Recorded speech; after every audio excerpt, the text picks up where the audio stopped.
Yeah,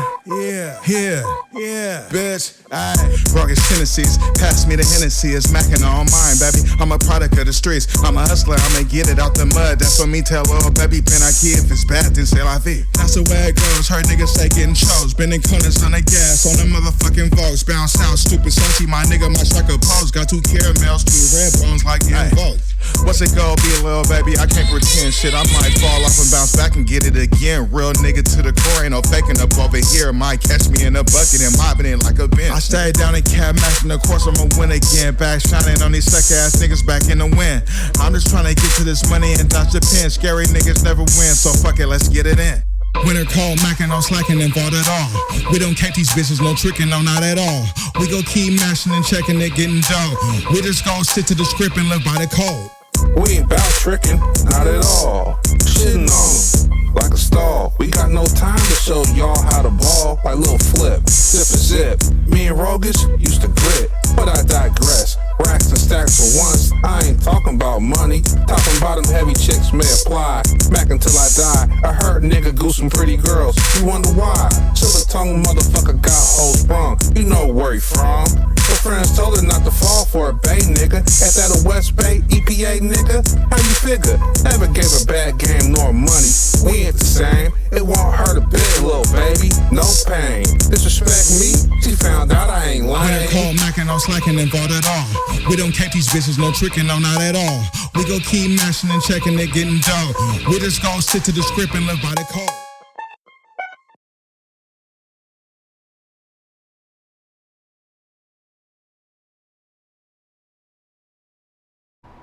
Yeah, cousin. So I ain't seen you in a long time. So What's going down? yeah. What's happening? Current events though. Current events, man, or the after effects of current events. Yeah, because I know you always been a big Dot fan, so I ain't even gotta finish up the sentence. Oh you yeah, know man. where we going Oh, with bro, it, man. come on now. They not like us. They not like us. Been going crazy. You know,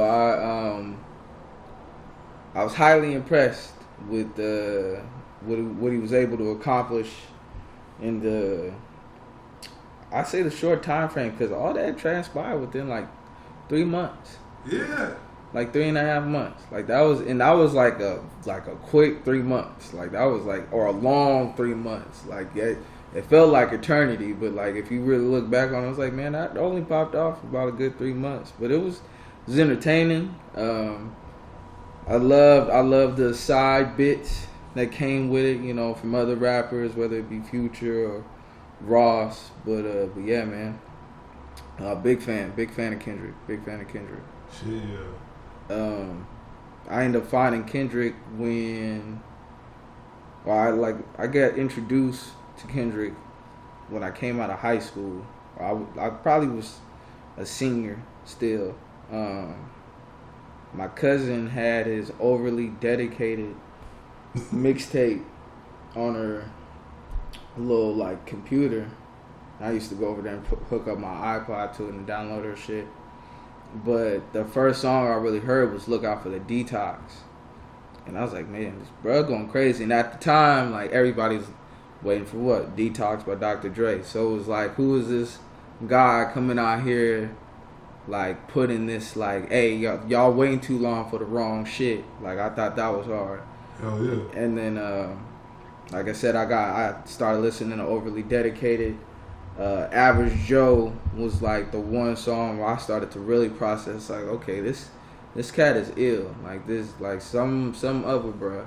Like he you know, he rapped different, but like in a good way. And then get into, I think it was, what's that, Section 80? Yeah, Section 80, where he had ADHD. And then I think at that point, that's when I realized, I was like, all right, I'm a fan of bruh. Like, bruh nice. Like, he real nice. And since then, I've been rocking. And like I said, I'm happy at what he was able to do.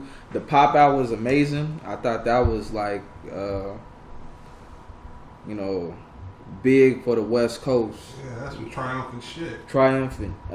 Somebody I ain't gonna take this, but the sentiment was very much the same. Somebody on like Instagram had said like, what Too Short and E40 did for their verses was the equivalent to like what Kendrick was able to do with that pop out. Like, just, hey bro, this is strictly Bay Area, or this is strictly LA. Like, we don't need to go outside of our box to like bop or like get a sound that gon' make the room shake. Like, we got it ourselves, and I really appreciated that for that show. So yeah, man, it's been awesome. Oh yeah, hell of a ride. Hell of a ride. You got any favorite records from it? Shit, you already know, but honestly, all three of Dot shits. Yeah, okay.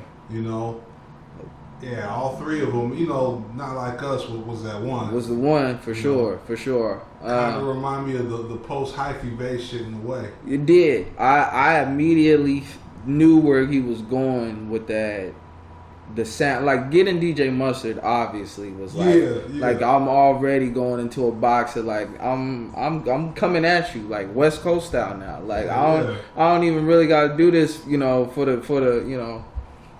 play of it now. I could really just get at you on some like, hey bro, that's where I'm from. Like you really think that YG bar offended me? Like, bro, I'll go get a DJ Mustard beat right now and like rap it and did that. So I love that. When I seen that, I was just like, oh, so that's how you feel, huh? That's how you feel.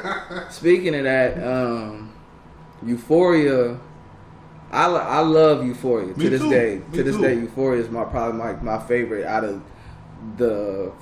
I'd say 5 because it started with Like That, but out of the 4 songs he had done, like the 4 back-to-back ones he had done, I really like Euphoria. Yeah, Euphoria was cold, nice. And nice. To open up his pop out with Euphoria was like, oh, he's a madman. Like he wanted to be disrespectful out the gate. So man, I love it. With the Pac fit too? With the Pac fit, I mean, somebody even said, hey, it's going to be crazy if you come out there in a Pac fit. So, like, already, like, him, like, that was, like... 40 on the intro. Come on. And like I said, bro, strictly what? West Coast. Yeah. We ain't got to go outside of our... We don't have to go outside. Like, I could kill you within my home. Yeah. If this was home court... I'm killing you right now, bro. He launched the missile from here to Toronto, bro. And it's no disrespect to Toronto. Amen. You know what I'm saying? No disrespect. Yeah, because we know that's just a personal thing, man. It ain't got nothing to do with the regions. But yeah, but we still gonna represent West Coast. West Coast. Anyway, I'm spilling a little on the curb here for Mano from 11.5, who passed away, and 11.5. They were kind of like my crew. I just love those guys, and I was so fortunate to get to collaborate with them. That all happened as a joke in the studio in San Francisco when we were just smoking weed outside. But the whole Killaho, and I mean, it all ties in with so many of these great artists from San Francisco that we have discussed today.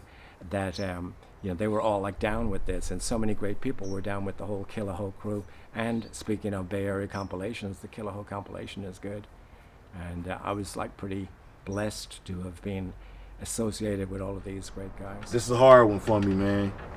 My favorite rapper from the Bay. Oh man, shit.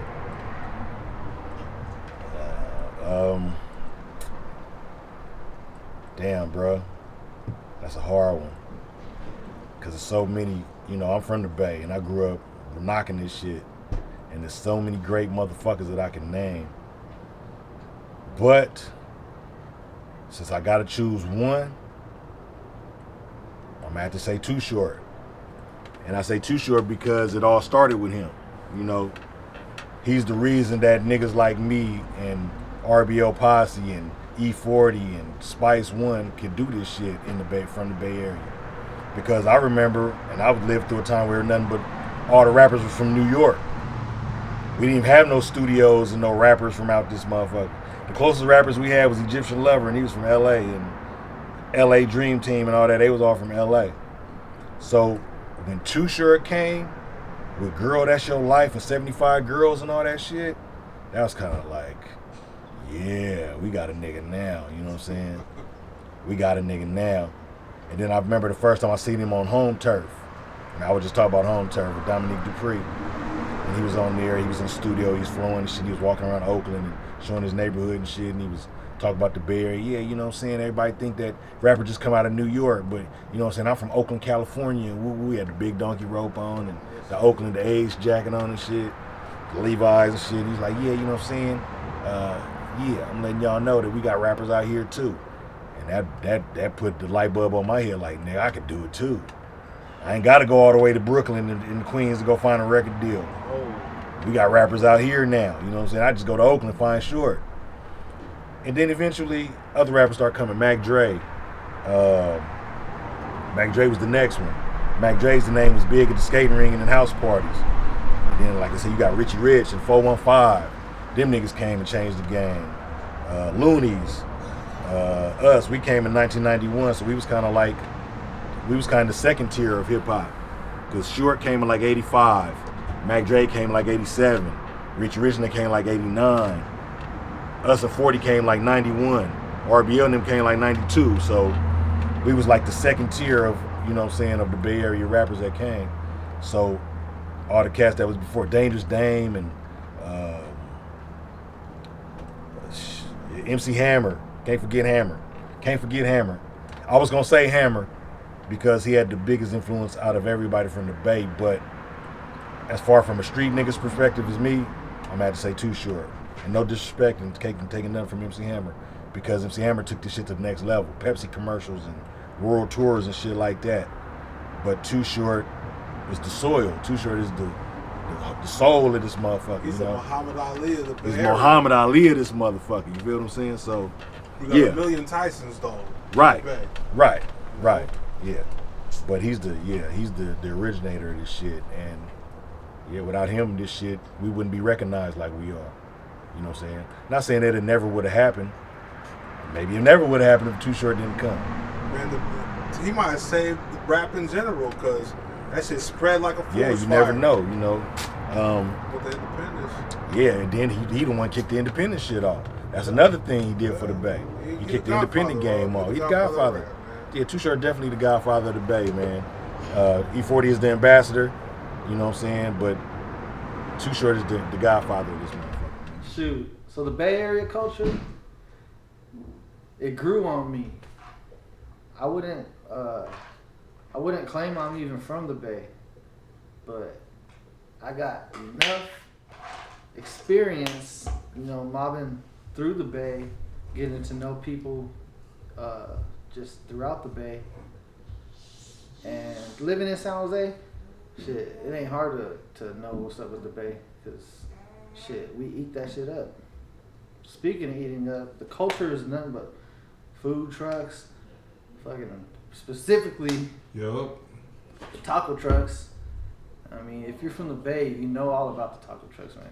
They just been popping out here. It grew. You can find a Korean taco truck now.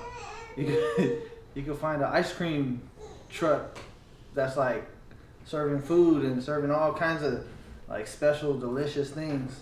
You know, you can find imported chips in a truck. You know, you can find everything anywhere on like most street corners, like popular street corners throughout the Bay. The culture is food and festivals. It is. It's not just music, because I mean everybody goes to the shows and usually it gets funky. So people had to start bringing in food and making it more of a cultural thing and involve merchandise and, you know, step the game up so that it ain't just a bunch of rappers singing with other rappers, you know, like on the same stage. They got funk and shit, and the fans know it, and it wasn't going good when, you know, when the culture was just beginning. There was a lot of like, oh man, a lot of funk at every show. You know? But the Bay Area jumped out of that and became, man, the best shows, the best hit concerts. I think every month, bam, bam, bam, promoting. I think that's your generation that got it to where like You know, like a nigga like you and me could be friends. East Palo Alto and San Jose in the house. Yeah. You know what I'm saying? Once upon a time, bro, you wasn't gonna see none of that. Oh hell no. You couldn't even step foot into that No. area. You couldn't say like, oh, we hanging out together. Like somebody's gonna say, hey, well, you know what? You know? That nigga, he a dead man if I come over there You type feel shit. me? You It know, was so bad. It was too many instances where so and so said you already told you don't go over there yep, because of so and so. yep, Because of yacht that, you know, everything that's exactly. happened. Whoop. But them days, man, they're gone. Yeah, 'Cause everybody. I swear, man, you mentioned the Bay, man. Everybody's already okay. Yeah. They're with it. The culture is like thriving. And that's cool, you know, because even though like a lot of us is gone because of gentrification, like we still fuck with each other. Like, you know, it don't matter. It could be somebody in Vallejo or Richmond or whatever. You know, we could be any part of the Bay saying, hey man, we gotta go over here and get this. Oh, okay, Pittsburgh, all right, I'll roll. Yeah. You know. Back in the day, you know, you couldn't just be riding anywhere like that. Oh, like back in the day, like you try to go pick up some tree, for example. Yeah. Shit, back when the clubs just came out, Oh yeah. you had to skip town. Remember we used to go out there? Yeah. We used to take the back streets, remember? Yeah. In my bucket. We would Get take the mission. we would take Mission, Warm Springs to Mission, all the way to East all the way 14. up. High than a Hayward. motherfucker. High on the way there and hella high on the way back. Oh yeah.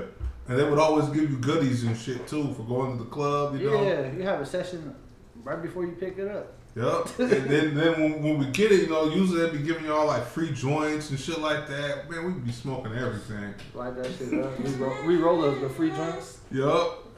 That was the good old days, bro. Yeah, the culture is like pretty much made an impact on the world. Oh, we forgot about the weed culture though. Because nobody It's get higher big. than us. Yeah, everybody knows we're like Amsterdam Mm-hmm. is what the Bay is Mm-hmm. today. Is what Amsterdam used to be. Yeah, because my boy was talking about Oregon. And Amsterdam Louisville. I'm like, ain't never been on the level the Bay's at. Nah. I don't think they've ever had how potent it is and how fucking fluent. Mm-mm. How many strains they got? Crazy thing about us, we could stick our shit in the ground because they got all the indoor Yeah. shit. We could stick our shit in the ground and be fucking them because we Make got that the right shit- climate. Make that shit still pop. Yo. We got the connoisseurs. Because this Bay Area boys, like, they'll be talking about, like, oh, I don't like the outdoor. I'm like, you And doing then- it wrong. And then back in the days, you know, recording in the studio, it was different to what it is now. Mm-hmm. Like, everybody's home studio is like everywhere. I know. You know, back in the days, you really had to know a studio. You had to book it. You had to know somebody. You know, whether it be like somebody famous that just Yeah, or whether they had a motherfucking, what was that they said, four or tracks? you hit up the damn the actual radio station and go Mhm. record some stuff over there, like, because that's where the recording studio was. Or the record label had a studio, and now it's in your pocket. Yeah. And all thanks to the Bay Area. Yeah. I mean, where do you think all that technology came from? Yeah, remember we were talking about JT earlier. Yeah. You know, he was the one who, I read his book. Producers, bruh. Producers elevate in the Bay. Yeah. 'Cause they have access not only to some of the greatest musicians, you know. The Bay Area culture is not just hip hop too. It's, it's Oh, yeah. blues and Soul and soul jazz. and jazz and All kind of shit, bro. The island music and shit. man, that's one of the biggest like cultural movements, you know, that's Mhm. still in motion. Man. That island movement, man. Hey. That's just it's like an atom bomb. It's exploding and still reaching the Oh world. yeah, it's getting big, man. There's so much. I think that's one thing about like artists from the Bay. Like, we got a leg up on everybody because we listen to everything. Yeah. You know. Oh yeah. And then we got everything right here. Like we got classic soul artists and shit, jazz musicians. I mean, Can't forget about the poetry and the poetry. slams. Yeah, exactly. You know, all these little like hole in the wall, Remember Alex back in late the night, day? Friday Remember night Alex? rhyme sessions and stuff. And we got the Poetry clubs. slam season. Mm-hmm. We got it all, man. You're able to open up for like these big artists being from the Bay just because you're local. Yeah. Just because these artists will still have a show. And then they know that like you being out here, like even like our worst rappers back in the day were dope. You know what I'm saying? Like some of the shit we ain't gonna really talk about in this documentary. We ain't gonna really name no names, but yeah, like even our worst artists were pretty good. Some people got booed off stage. And, and they got viral. Oh really? Shit. What's that fool's name? The bass guy? Oh, Lil B? Yeah. Oh shit, they booed him on stage? He's had instances. Well, you know why? Because he got like a cult following that hate him, and he got a cult following that like him. Yeah. You know, so he's just one of those special artists. Oh yeah, he definitely. He was doing the extracurricular shit. I know he cursed Harden's ass. All that, bro. He cursed Harden, and he told Durant when Durant came here, he's lifting the curse, right? Yeah, that's what he said. A lot of people just barely heard about the curse. Like, who does that? The nigga he said, "I'm putting the curse on this nigga, man." Yeah. I thought the shit was funny, but you know, it's just because the nigga like the Warriors. You know, if I was a Laker fan, I'd probably hate that little motherfucker. You know? You put it on him, that's what It all shitting on him like a stall. We got no time to show y'all how to ball. Like little flip, zip and zip. Me and Rogus used to grit, but I digress. Racks and stacks for once. I ain't talking about money. Talking about them heavy chicks may apply. Smack until I die. I heard nigga goose some pretty girls. You wonder why? Silver tongue motherfucker got whole sprung. You know where he from. Her friends told her not to fall for a Bay nigga. At that a West Bay EPA nigga? How you figure? Never gave a bad game nor money. We ain't the same. It won't hurt a bit, little baby. No pain. Disrespect me? She found out I ain't lying. I heard a call, macking, no slacking involved at all. We don't catch these bitches, no tricking, no, not at all. We go keep mashing and checking it, getting dope. We just gon' stick to the script and live by the code.